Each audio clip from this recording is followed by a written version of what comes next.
Boa noite. Durante muitos anos, o Brasil carregou um título amargo: campeão em acidentes de trabalho. Mito ou realidade? Nos últimos 25 anos, o número de ocorrências despencou, mas ainda hoje, 4.000 brasileiros morrem a cada ano trabalhando. A Previdência gasta R$ 1 bilhão por ano com benefícios aos acidentados. No programa desta noite, você vai saber o que ameaça a vida e a saúde do trabalhador brasileiro. Minas de ouro. Por que é tão perigoso trabalhar nos subterrâneos do Brasil? Ameaça invisível. A doença que paralisa os movimentos de digitadores e operários. A vida depois de um acidente. Quem ajuda a operária que perdeu os 2 braços? Trabalhadores do campo. O equipamento que protege contra picadas de cobras.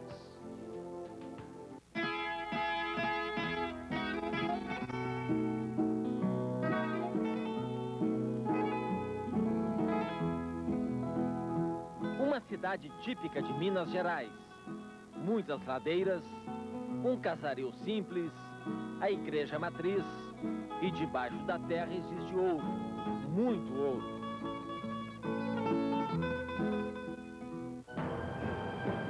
Mas nos subterrâneos de Nova Lima e de cidades vizinhas também nasce uma tragédia. São quilômetros de galerias, num total de 7 minas, a primeira delas perfurada por ingleses no século passado. É a mineração de ouro mais antiga do Brasil. Morro Velho é também uma velha recordista em doenças do trabalho. Nessas paredes existe um veneno chamado sílica. É o pó que se desprende da rocha quando ela é perfurada. Desde que a mina foi aberta, os mineiros respiram o pó de sílica. Resultado, ele se aloja no pulmão e provoca uma doença incurável, a silicose. Dessas rochas já foram extraídas toneladas de ouro. As caçambas carregadas de minério cruzam sem parar o céu de Nova Lima, com o sacrifício da saúde e da vida de milhares de homens. Por isso, Nova Lima é conhecida como a terra das viúvas. Os pioneiros ingleses construíram essas casas para os trabalhadores da mineração. Nova Lima nasceu a partir dessa vila. E os moradores dessas casinhas simbolizam a própria história da cidade. Uma história marcada pelo progresso, riqueza e, sobretudo, pela fatalidade. Uma simples caminhada por essa ruazinha dá uma ideia da tragédia da silicose. Morreu alguém aqui nessa rua? Morreu aqui, morava o seu Joaquim, morreu de silicose. Nessa casa número 1? Nessa casa número 1. Aqui o seu Zé Muamba. Zé Muamba, É, trabalhava na mineração também? trabalhava também. Zé Antônio. Qual casa? A 9? A 11 São Luís. E aqui nesse lado? Alguém? Aqui no 18, Pouca Roupa. Aham. A senhora é parente do Pouca Roupa? Não. Aqui na 22? Geraldo Rosa. Número 25. Seu Pimenta, é? Seu primeiro. E Somar Gordo. Na 40? Na 40. Na casa 36, provavelmente uma das próximas vítimas. Seu João, tão fraco que mal consegue falar. O que o senhor sente, seu João? Uma dor nas costas agora, nas costeiras, joelho doendo, tudo doendo, Tudo doente, é?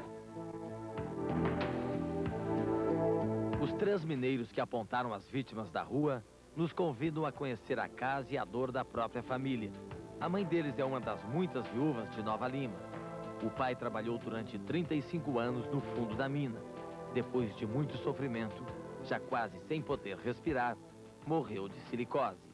É 7 anos que ele já morreu, para mim foi hoje. A minha vida ainda é os filhos que eu tenho e meus netos, né, que ainda estou vivendo, porque senão eu já morri também. Nova Lima ergueu um monumento aos mineiros de Morro Velho. Hoje são 3.000 trabalhadores. Nos primeiros 6 meses deste ano, 24 morreram de silicose. Agora vamos ao fundo do problema. A longa descida terra adentro com os mineiros de Nova Lima. Primeiro o elevador, que nos leva 500 metros abaixo do solo.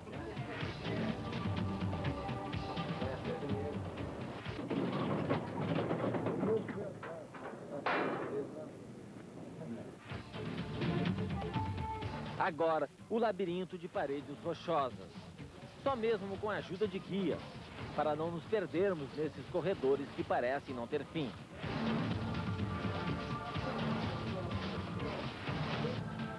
Por todo lado, mineiros manejando imensas mangueiras d'água. Segundo os engenheiros da Morro Velho, a água é a solução para a epidemia de silicose que faz de Nova Lima a cidade das viúvas. No passado, a doença era provocada principalmente pelo uso desta máquina, uma perfuratriz manual. A perfuração da rocha da maior mina da cidade, a Mina Grande, era feita a seco, provocando muita poeira. Respirando horas num ambiente insalubre, eles acabavam adquirindo a silicose. Esse quadro mudou a partir de 1981. Todo esse trabalho passou a ser feito com jato d'água, como eles vão nos mostrar agora aqui.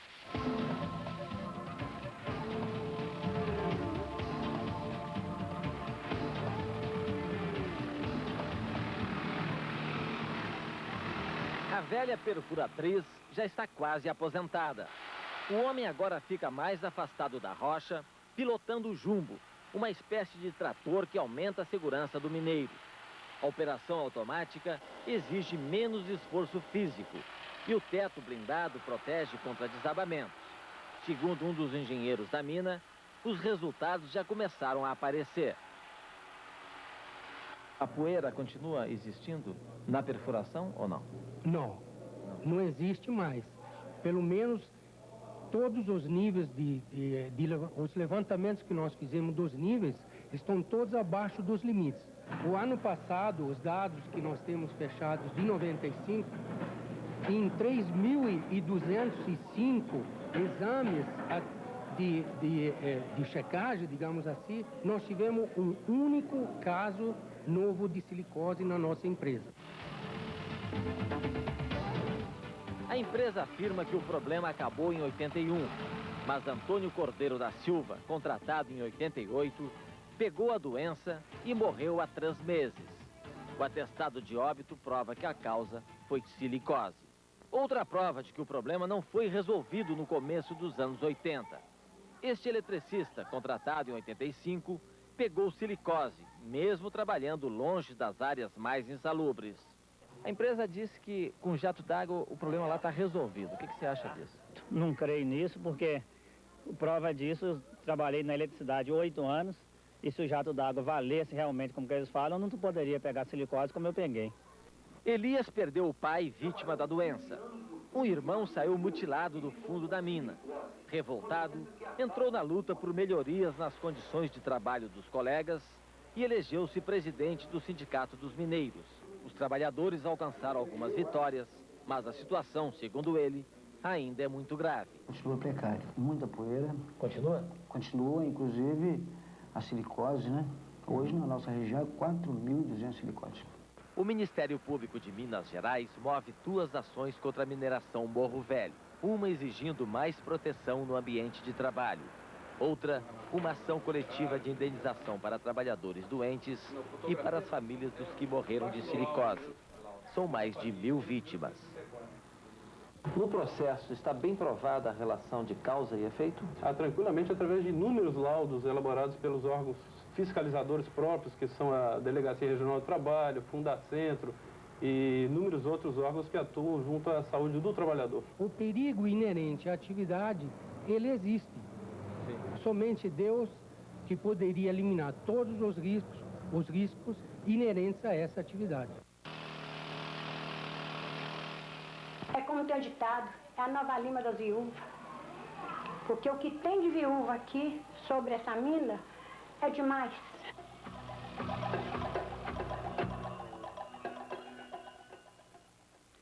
Quem é o responsável por um acidente no trabalho? Daqui a pouco, sangue na linha de montagem, fatalidade ou falta de prevenção? Explosão na fábrica, fagulhas de fogo bem perto de tintas inflamáveis. Drama na construção civil. O operário que caiu do telhado é o culpado pela própria morte?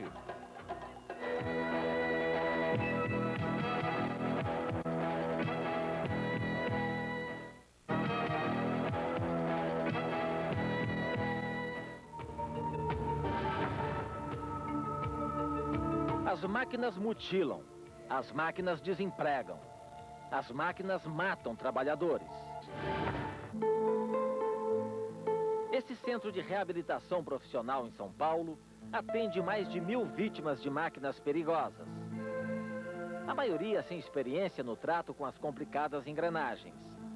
Aqui, depois dos acidentes, eles reaprendem lições de infância. Como caminhar,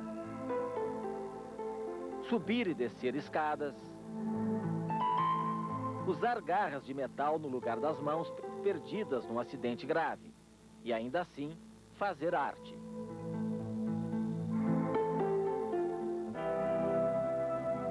Ao drama do sofrimento físico, soma-se outro, tão doloroso quanto. Não se abrem caminhos para os homens e mulheres mutilados em acidentes de trabalho. O mercado fecha as portas para eles. Que a pessoa normal, eles não dão emprego, imagina o deficiente. Agora eu tô sem emprego, sem dedo, sem nada.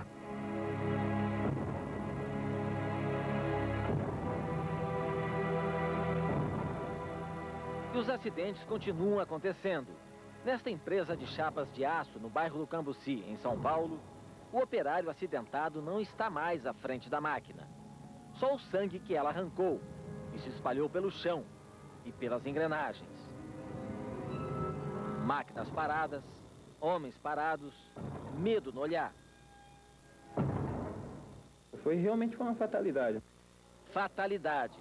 É assim que Pedro Severino, o metalúrgico acidentado, explica o que aconteceu. Ele teve a mão ferida e fratura exposta no antebraço. Não culpa nem a máquina, nem o colega que fez o movimento errado. Foi realmente uma fatalidade. Em vez do rapaz ligar o botão para frente, ele ligou para trás. Quem está no chão? Uma vítima ou o culpado pelo acidente?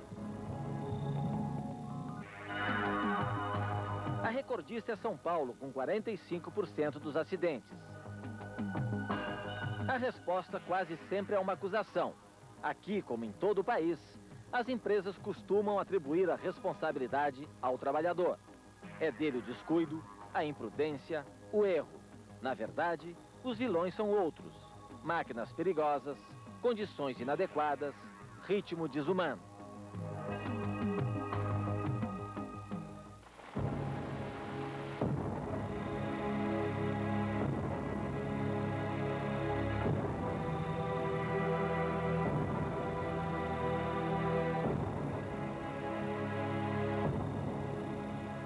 Jurandir, as cicatrizes da irresponsabilidade. Gilberto, marcas do descaso gravadas a fogo. A tragédia aconteceu há 4 anos nesse velho galpão, onde funcionava uma pequena metalúrgica na cidade de Cotia, São Paulo. Jurandir e Gilberto trabalhavam na pintura de artigos de arame. Eles contam que na sala ao lado, um outro trabalhador fazia um serviço de solda. 2 atividades que jamais deveriam ser realizadas tão perto uma da outra. De repente, fagulhas da solda caem sobre a tinta. Explosão. Fogo. Foi um desespero que eu nem sabia para onde que... Só via grito de pessoal e eu também desesperado gritando. No momento que eu fui procurar a porta, eu tropecei. A hora que eu caí com isso aqui, com esse braço tá totalmente mutilado, dentro da gaiola, dentro da recipiente contido. Isso aqui saiu na tocha viva. Como é que ficou a sua vida depois disso? Eu me olhava no espelho e dava vontade de eu quebrar o espelho, por causa que eu falei, isso aqui não sou eu. Se eu pego uma foto minha, que eu tenho aí, e olho, eu falo, pô, o que foi, o que virou de mim, que futuro eu vou ter agora? Sei lá, não sei, praticamente, acho que eu não tenho.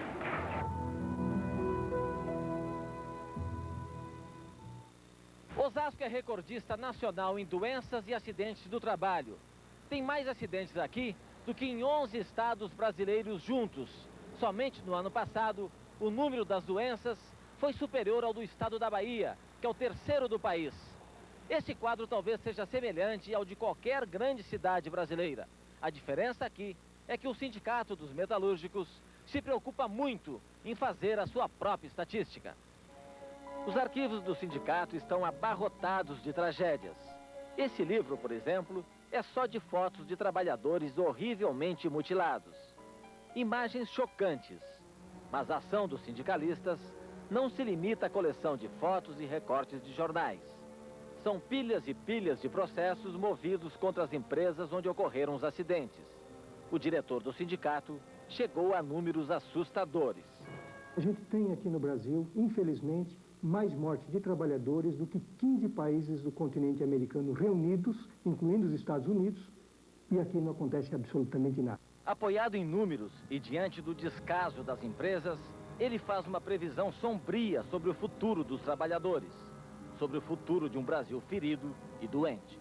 A cada 10 acidentes de trabalho que aconteceram no país, uma pessoa morreu ou ficou mutilada ou foi vítima de doença do trabalho. Isso é um absurdo, porque dentro de pouco tempo, todo o país vai estar inviabilizado. Nós não vamos ter previdência social que consiga manter os gastos, né, com isso, e nós vamos ter uma sociedade doente.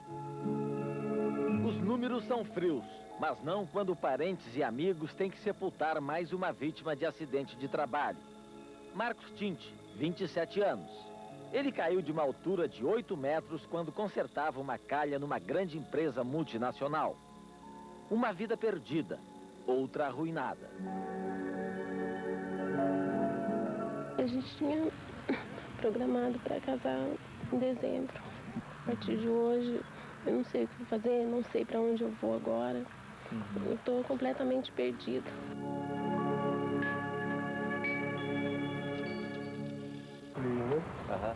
Então nós vamos lá. Vamos junto?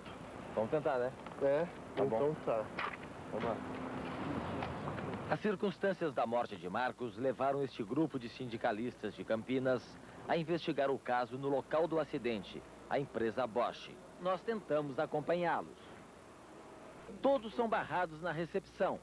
Depois de muita formalidade e muita espera, aparece o porta-voz da empresa. Ele manda esperar mais um pouco. Todos são identificados e finalmente é liberada a entrada do grupo com uma condição: imprensa fora. Que a empresa não permitiu que nós entrássemos acompanhando a visita do sindicato ao local do acidente? Não havia necessidade, né, de que a imprensa acompanhasse também o sindicato, já que... Sabe da necessidade da imprensa, né? Não é a empresa. Não, a empresa sabe das necessidades dela, tanto que ontem ela divulgou, foi a primeira a divulgar uma nota oficial comunicando à sociedade, à imprensa, do que havia acontecido aqui. Agora, as pessoas que estão entrando na empresa são as pessoas que são necessárias para se realizar uma perícia e de maneira isenta. Horas depois, os sindicalistas saem impressionados com o que viram. Isso é um acidente comum, corriqueiro, que com pequenas providências você teria evitado. Se fosse a interferência de vocês, talvez esse acidente não tivesse existido do ponto de vista estatístico. Provavelmente era mais um acidente fantasma e muito provavelmente estaria escondido, sem dúvida alguma. Marcos está morto, mas a placa não mudou. A empresa alega que ele era um prestador de serviços, não um empregado da casa. A empresa se defende acusando Marcos de andar sobre o telhado, sem equipamento de segurança e sabendo do risco que corria. Os sindicalistas acusam a empresa de não ter treinado nem instruído Marcos para trabalhar em local de risco. No dia do enterro de Marcos, Cleusa, ainda muito abalada, não pensava em responsáveis. Dias depois, Cleusa decidiu processar a empresa, exigir indenização.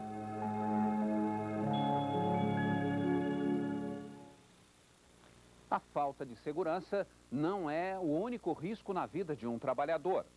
A seguir, a ameaça invisível que paralisa os movimentos de operários e digitadores.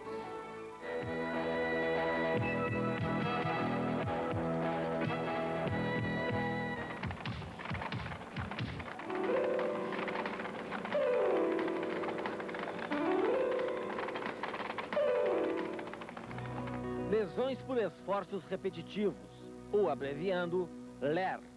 Essa doença atinge os trabalhadores que usam as mãos de uma maneira quase frenética durante muitas horas por dia. Operários de linhas de montagem e digitadores, por exemplo. A LER ataca os músculos, tendões e nervos dos membros superiores. Começa pelos dedos e vai subindo. Braço, antebraço, ombro, pescoço e coluna cervical. Inflamou muito, infeccionou até toda essa região, direito e esquerdo. Doía muito? Nossa, horrível. As letras L e R são a sigla da doença do trabalho que mais cresce no mundo industrializado. Nas empresas do Brasil também. Ela ataca principalmente quem opera teclado de computador, como as pessoas dessa sala. Somente entre os bancários já são 50 mil vítimas da doença, 10% da categoria. Em São Paulo, a Secretaria de Saúde do Estado tem um posto de atendimento para portadores da LE. Esta bancária passa por longas sessões de acupuntura. Conta que vários colegas sofrem do mesmo mal, mas com medo de perder o emprego, aguentam as dores. Assim, correm o risco de a lesão se agravar e não ter mais cura. Você tem uma modificação do sistema nervoso autônomo, né, no braço, a pessoa começa a ter inchaço, queimação no braço, perda do controle voluntário da mão. Isso já num quadro mais avançado, aí não tem mais o que fazer, assim, em termos de tratamento preventivo não tem mais o que fazer. Dor muito intensa? Direto. É? Às vezes não consegue nem dormir. Nem dormir? Nem de dormir. dor? Dor no braço todo? É. Nos dois? Isso. A médica Maria Cetime explica que o estresse só faz piorar a saúde dos trabalhadores. Quanto mais nervoso o ritmo de trabalho, maior é o risco de a lesão se agravar. Surgem varizes, insônia, problemas de estômago e coração. A LER acaba tirando as vítimas do convívio social. Uma pessoa com dor crônica, ela se afasta do seu meio natural, meio familiar, ela perde o papel, perde a identidade, né, do seu papel como mãe, como pai, como irmão, como trabalhador, como colega, porque é um homem doloroso ou uma mulher dolorosa. E as mulheres dolorosas ou homens dolorosos são muito chatos para a sociedade como um todo. Se é uma doença, uma deficiência invisível, nós estamos sofrendo muito com isso. Francisca tem 29 anos e há 8 sofre da doença. Teve que se afastar do emprego. Tentou conseguir a aposentadoria por invalidez, mas não conseguiu. Hoje vive com uma pequena pensão. Ela trabalhava nesta linha de montagem de uma fábrica de rádios para carros. Montava um radinho por minuto, um ritmo alucinante de trabalho que ela compara ao de um robô. Você tinha liberdade de sair da linha a hora que você quisesse ou não? Não, era tudo determinado pela empresa. Ou eu tomava um café, ou ia até o banheiro. As duas coisas não poderia? Não. A cobrança da produtividade, a cobrança da atenção, as pressões que são feitas para que se produza mais. Essa é a questão básica, no meu entender, do adoecimento moderno. A brutalidade deixou de ser uma brutalidade explícita para ser uma brutalidade oculta. É uma contradição, porque a tecnologia deveria melhorar a qualidade de vida das pessoas. O drama de Francisca não é recente. 50 anos atrás, Charlie Chaplin satirizava a figura do operário robô pressionado pelo patrão. Na vida real, os empresários ainda não reconhecem as lesões por esforços repetitivos como doenças do trabalho. Quando um funcionário adoece, joga-se o problema para o Estado, para o INSS. Quem vai pagar o tratamento não é o patrão, somos todos nós. O trabalhador robô de hoje é o mesmo dos tempos de Chaplin, só que mais doente e menos engraçado. A LER torna dolorosas as tarefas domésticas mais simples. Sueli, metalúrgica, já quebrou muita louça e sofre para arear uma panela. Para a cunhada Maria, operadora de caixa, o tanque virou um suplício. Para Odila, irmã de Sueli, metalúrgica, ferro de passar pesa como chumbo. A gente tem choques, principalmente pegar uma panela dessa. Você força o braço direito aqui, ó, você tá vendo? Não dá, a gente não aguenta pegar assim e erguer uma panela. Tem que ser com a ajuda das duas mãos, próximo do fogão para a pia, da pia, procurar guardar sem ficar andando com alguma coisa, uma travessa na mão, porque cai mesmo. Só que eu não consigo levantar o ferro, então... Mas eu costumei fazer um pouco com essa mão, só que ela tá sobrecarregada, né, porque aí ela adormece toda. Conforme a gente faz isso, né, dói muito o pulso aqui em cima, o cotovelo, dói muito.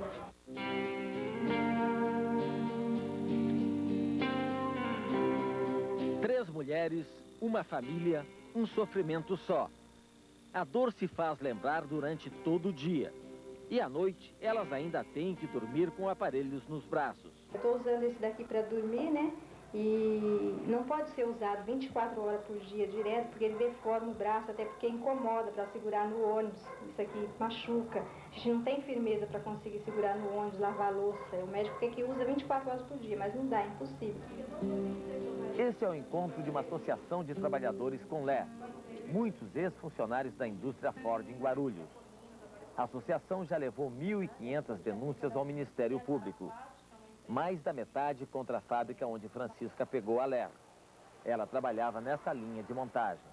A empresa se orgulha de ter ganho vários prêmios internacionais pela qualidade dos produtos e pelos índices de produtividade que vem alcançando.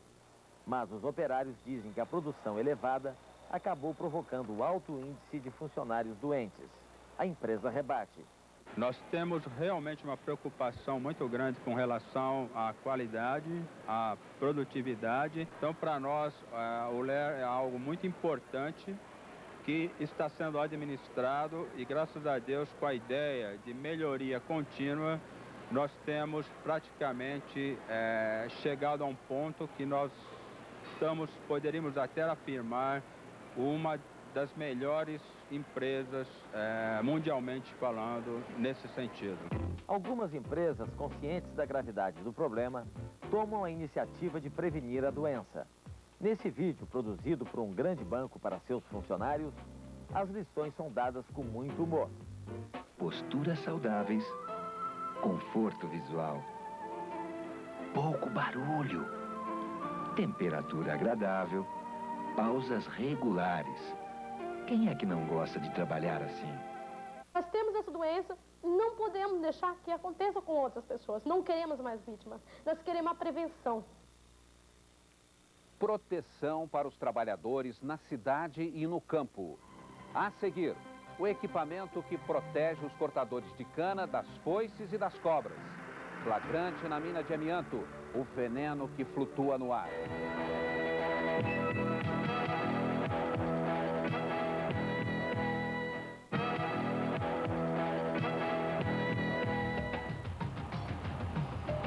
Rio dos Peixes, região metropolitana de Belo Horizonte. Os fiscais do Ministério do Trabalho estão chegando de surpresa aqui na empresa. Mesmo quem não é especialista pode perceber que a situação, as condições de trabalho aqui são extremamente insalubres. Veja só a quantidade de poeira que está saindo ali daquele ponto. E a poeira contendo amônia. Aqui, ao lado, mais uma prova de que a situação é irregular.